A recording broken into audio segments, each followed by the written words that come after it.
Hi everyone, my name is Matthew Breuer. I'm an associate marriage and family therapist at the Tierney psychotherapy group in downtown San Francisco, and I'm currently open for clients. Feel free to give me a call or a message, and hopefully I can be of help.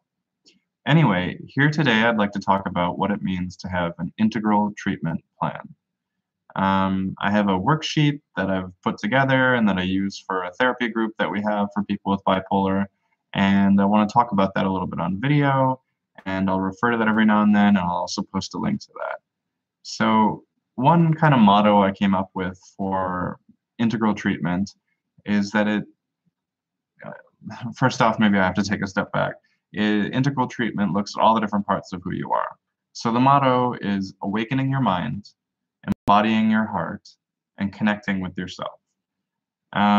To kind of give that a little bit more of a precise definition, integral comes in large part from the philosophy of this sage in India called Sri Aurobindo, and he proposed it as the goal of integral yoga being to become aware of the divine, to integrate the physical, mental, and spiritual aspects of ourselves, and to manifest the divine on earth.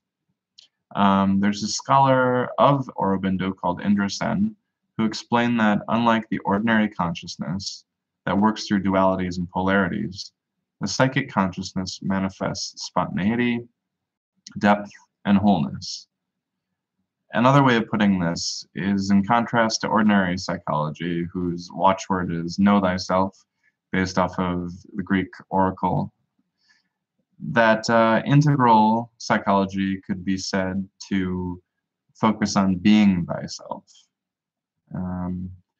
And just as one example of what it means to integrate the different parts of who we are, Wilhelm Reich came up with a form of therapy, a little bit oddly named, but he called it vegetotherapy, where it's a therapy process that involves a physical manifestation of emotions. So here you are uniting your body and your heart.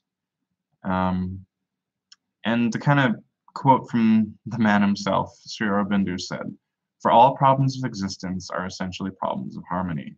When the different parts of us are not in harmony, that creates tension, friction, and we aren't able to move in a world of wholeness, and we're split."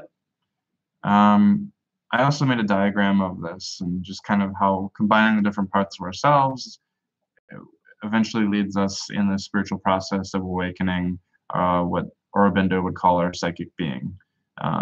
In English, we might call like regular vernacular, like the soul, and just getting in touch with that. So I think this was kind of a little bit of an abstract, very brief introduction to an integral treatment plan, which in summary is a therapeutic process that takes into account all of who somebody is. Thank you.